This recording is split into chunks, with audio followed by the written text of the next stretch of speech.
Hello everyone, welcome back to my channel. If you're new around here, I'm Jalyssa, the owner and lead planner of Lovely Soiree, where I help brides-to-be's plan their own wedding. So in today's video, I'm going to be sharing with you some top tips on how to choose your wedding venue and also my experience and how we found our wedding venue. So let's get started.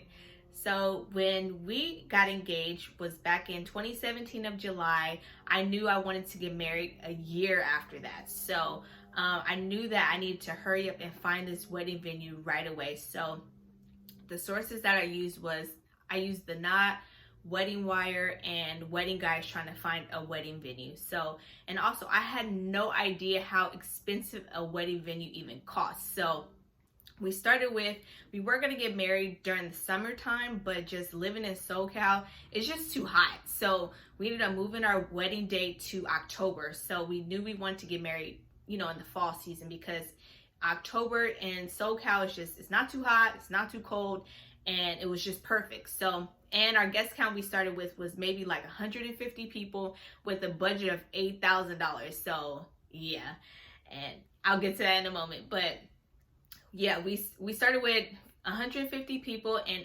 $8,000. So when we went on all these venue tours, and we didn't do too many because just the first couple was starting to become overwhelming, because when we saw those prices, yeah, I was like, I don't even know how we're gonna even get married because it's just so expensive. So we ended up checking out like hotels, banquet halls, restaurants, venue spaces, and when we really just found out the prices, we were like, yeah, I don't know how all this is gonna work. So but yeah, and we didn't know that everything costs like per head. So when they started showing us those prices, it was like $60 per head, $80 per head. And we were like, okay, I think we need to probably bump up our budget a little bit more and lower our guest count.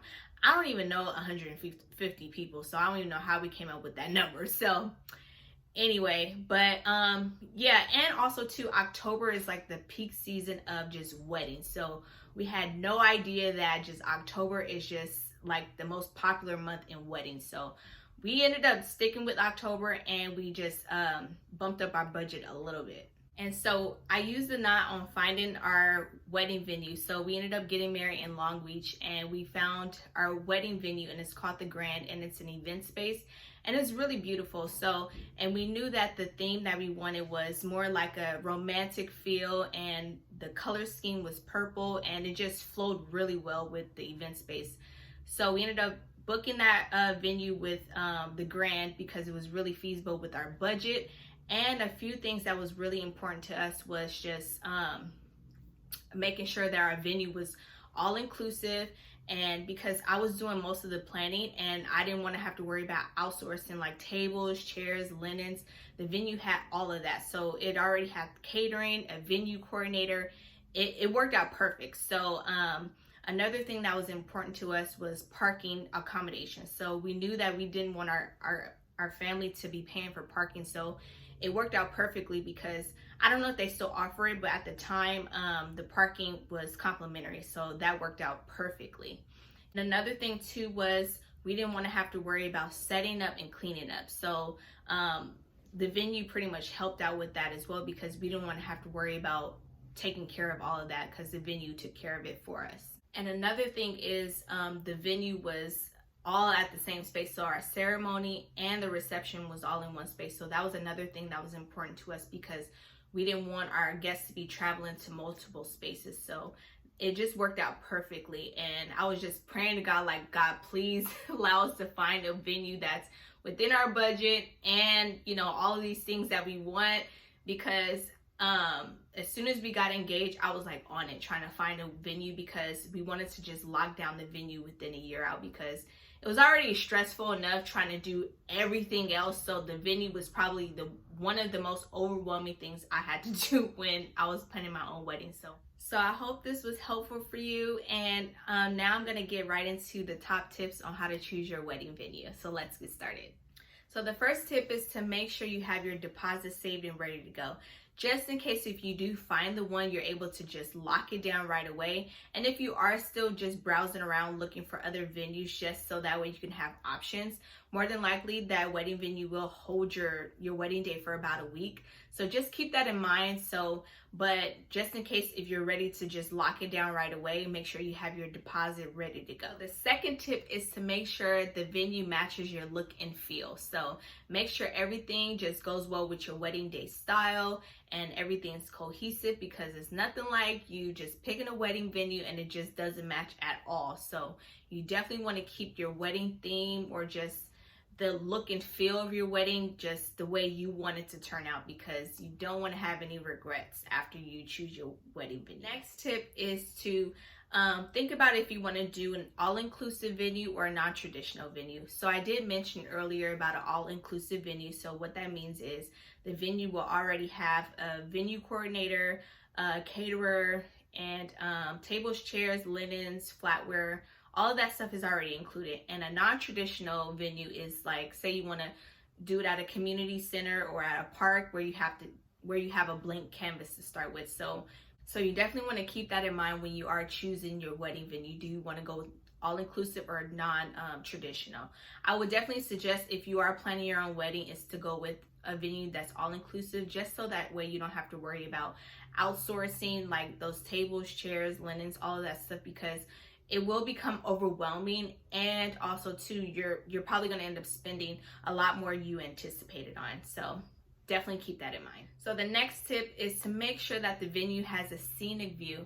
So what that means is, if you are planning to do a first look and the venue that you chose doesn't have really nice backgrounds for your photos, you definitely want to keep that in mind. That's something I do regret when I chose my wedding venue. And although the venue was nice, but they didn't have anywhere we can take our pictures, aside from, the outside area where we did take some of our pictures after the ceremony was over, because we ended up doing a first look. So the location we chose was a park. So we got lucky because there was a park nearby. So you definitely want to keep that in mind, is choosing a venue that has a nice scenic view for your photos. So, and if they don't, check and see if they have nice parks or like a beach that's close by to your wedding venue. Next tip is to make sure the wedding venue has a bridal and a groom suite.